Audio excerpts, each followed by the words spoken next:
Ada Pancasila, 1, 2, 3 ya. Ganda Pancasila, akulah pendukungmu, patriot proklamasi, sedia berkorban untukmu. Pancasila dasar negara, rakyat adil makmur sebangsa, pribadi bangsaku. Ayo maju, maju, ayo maju, maju, ayo maju, maju. Amin. Amin. Baik, sebelum Ibu memulai, Ibu ngabsen dulu. Ada yang tidak hadir, Nak? Ada Bu. Siapa aja, Nak? Cuma 2 orang aja, Nak? Iya Bu. Oke. Sebelum kita mulai belajar, Ibu ngasih pertanyaan. Ibu kasih pertanyaan tadi kan, Nak? Nah, sebelum kita menjawab, Ibu menjelaskan dulu apa arti penerapan membangun hubungan positif itu dengan siswa. Ibu menjelaskan dulu ya, anak-anak. Baik. Apa itu membangun hubungan positif dengan siswa? Membangun hubungan positif itu dengan siswa merupakan fondasi penting dalam proses pendidikan. Hubungan ini tidak hanya meningkatkan motivasi siswa, tetapi juga menciptakan lingkungan belajar yang aman, mendukung dan efektif. Dengan hubungan yang baik, siswa lebih cenderung terlibat aktif, mengembangkan dan kepercayaan, dan mencapai hasil belajar yang optimal. Penerapan strategi memerlukan konsisten empati dan kesabaran dari pendidik.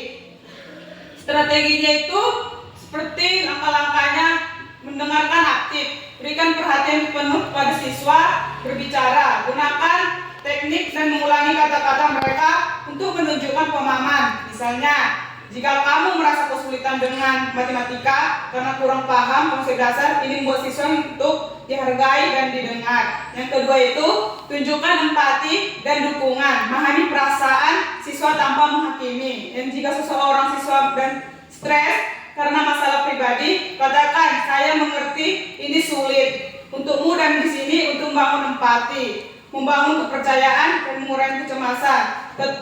Tetap prestasi dan jelas dan konsisten. Jelaskan aturan kelas yang lebih awal. Yang keempat itu, Nak, memberikan umpan balik positif kepada siswa atau konstruktif. Fokus pada kekuatan siswa daripada kesalahan.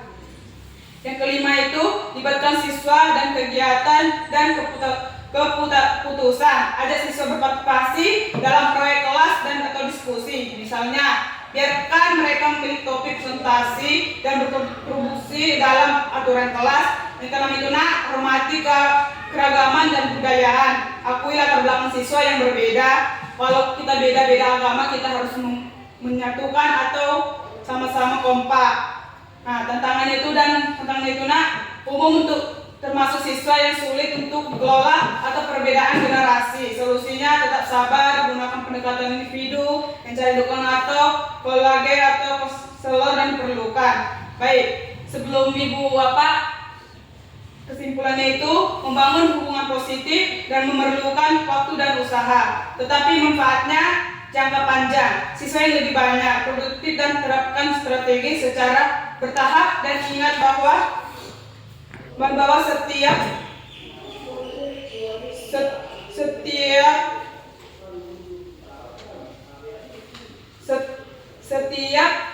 setiap dan solusinya. Tetap sabar, menggunakan individual, mencari dukungan, kolage atau konselor yang diperlukan.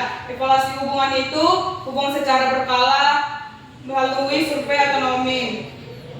Juga membangun hubungan positif memerlukan waktu dan usaha, tetapi manfaatnya jangka panjang. Siswa yang lebih bahagia, produktif dan sukses. Terapkan strategi ini menjadi bertahap dan ingat bahwa setiap unik. Baik, dari situ tadi Ibu sudah menjelaskan. Sudah mengerti anak-anak? Sudah Bu. Nah, baik, tadi sini kan Ibu sudah menjelaskan. Nah, tadi kan Ibu sudah ngasih pertanyaan. Sudah selesai anak-anak? Sudah Bu. Nah, baik dari kamu, Nak, baca pertanyaan tadi. Apa manfaat utama membangun hubungan positif dengan siswa bagi proses pembelajaran? Jawab. Manfaat utama meliputi peningkatan motivasi siswa, penciptaan lingkungan belajar yang aman dan mendukung, serta hasil belajar yang lebih optimal. Siswa yang merasa dihargai lebih terlibat aktif dan mengembangkan kepercayaan diri yang pada akhirnya meningkatkan produktivitas dan keberhasilan akademik. Baik, lanjut nak yang kedua. Bagaimana cara mendengarkan aktif dapat membantu konflik di kelas? Jawaban. Mendengarkan aktif membantu dengan memberikan perhatian penuh pada siswa, mengulangi kata-kata mereka untuk menunjukkan pemahaman dan mencegah kesalahan paham. Ini membuat siswa merasa didengar, mengurangi emosi, mengaktifkan, dan membuat jalan untuk resolusi konflik yang konflik seperti diskusi bersama untuk mencari solusi. Baik, tadi kan udah kamu baca Nana pertanyaan itu.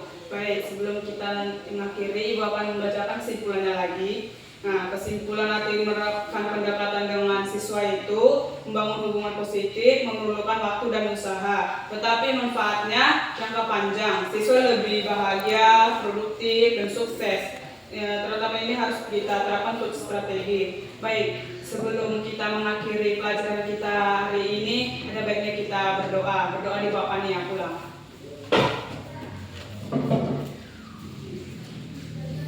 Mari kita berdoa. Doa selesai. Baik, terima kasih nak.